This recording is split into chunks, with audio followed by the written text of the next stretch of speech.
Olá pessoal, vamos dar seguimento aqui à nossa série sobre dor. E o tema do vídeo de hoje é super interessante: o uso de canabinoides para o tratamento da dor crônica. Meu nome é André Silvani, eu sou anestesista, especialista no tratamento da dor. E antes de começar esse vídeo, eu queria que vocês curtissem, seguissem o nosso canal e compartilhassem o vídeo, né? Dessa forma o YouTube entende que estamos produzindo conteúdo de qualidade para vocês. Vamos falar de canabinoide. O que a gente sabe é que, independente da etiologia, a dor crônica ela pode ser entendida como uma patologia em si. A persistência do quadro clínico leva a diversas alterações neuroendócrinas, inflamatórias e musculoesqueléticas, que perpetuam os mecanismos fisiopatológicos da dor. O quadro clínico apresentado pelos pacientes ele é bastante heterogêneo e muitas vezes há diversas etiologias sobrepostas, o que torna o diagnóstico e o tratamento um desafio na prática dos profissionais que trabalham com dor. Apesar do nosso amplo arsenal terapêutico, como analgésicos simples, anti-inflamatórios, corticoides, anticonvulsivantes, antidepressivos, opioides e medidas não farmacológicas como procedimentos intervencionistas, o tratamento da dor crônica ela permanece de difícil manejo e, concomitante com essa realidade, a gente tem a crescente e grave dependência aos opioides. E isso faz com que a gente promova uma busca por medicações adjuvantes e que controlem a dor e sejam seguras para o paciente.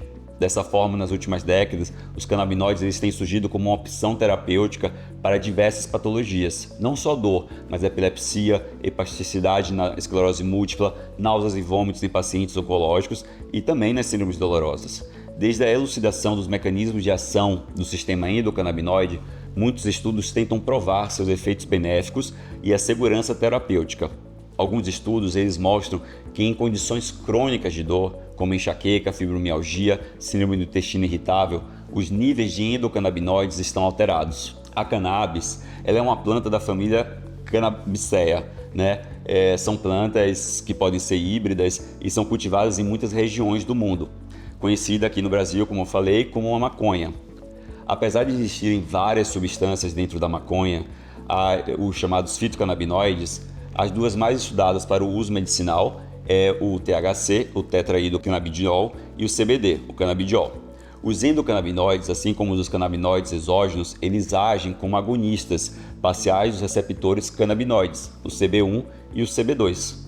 Assim, algumas das funções dos canabinoides estão relacionadas diretamente com a área cerebral em que estão agindo, como a regulação da temperatura corporal, a regulação do apetite, a redução do limiar de dor e a modulação de processos cognitivos. Veja bem, eu falei aqui de sistema endocannabinoide. O sistema endocannabinoide ele foi descoberto e ele é chamado dessa forma porque os neurotransmissores que nós produzimos, naturais, eles são semelhantes às moléculas encontradas nos canabinoides. A anandamida, por exemplo, uma substância que a gente produz, ela vai atuar nesses receptores, semelhante ao THC e ao CBD. Temos então sistemas parecidos com o da planta. Isso faz parte da evolução. A gente percebe que o uso dessas substâncias exógenas elas vão contribuir.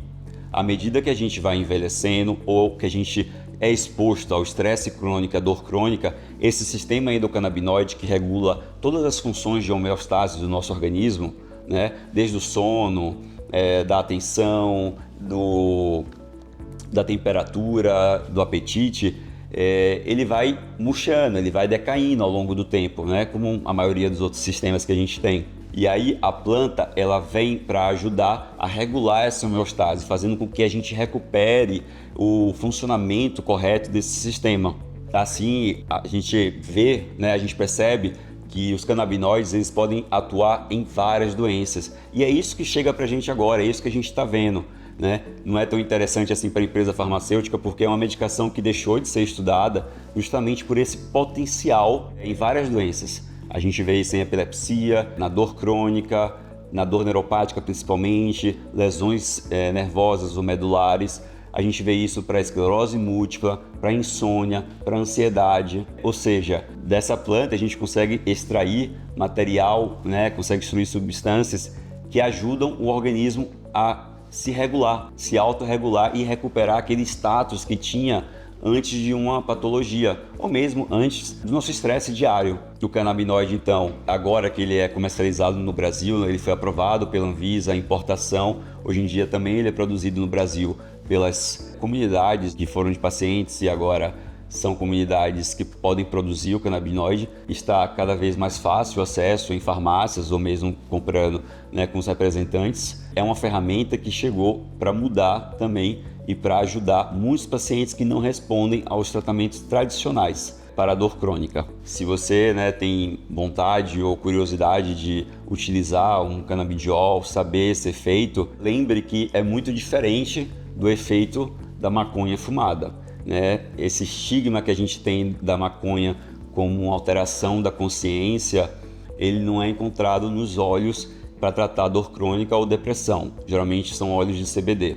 A gente evita quantidades altas de THC porque estão mais relacionadas com esses efeitos excitatórios do sistema nervoso. Mas, usando de forma correta o óleo, a gente alcança benefícios e poucos efeitos colaterais. Então, para isso, tem que procurar um médico especialista do tratamento de dor ou um psiquiatra que também seja especialista na utilização de canabinoides para esses quadros patológicos. Esse era o tema do vídeo de hoje. Canabinoides, maconha, é um tema super interessante que a gente precisa discutir, né? Tem muitas repercussões políticas, sociais e a gente precisa mudar alguns paradigmas para poder alcançar melhores tratamentos.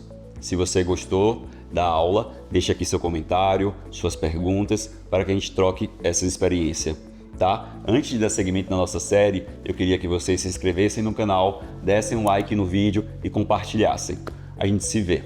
Até já!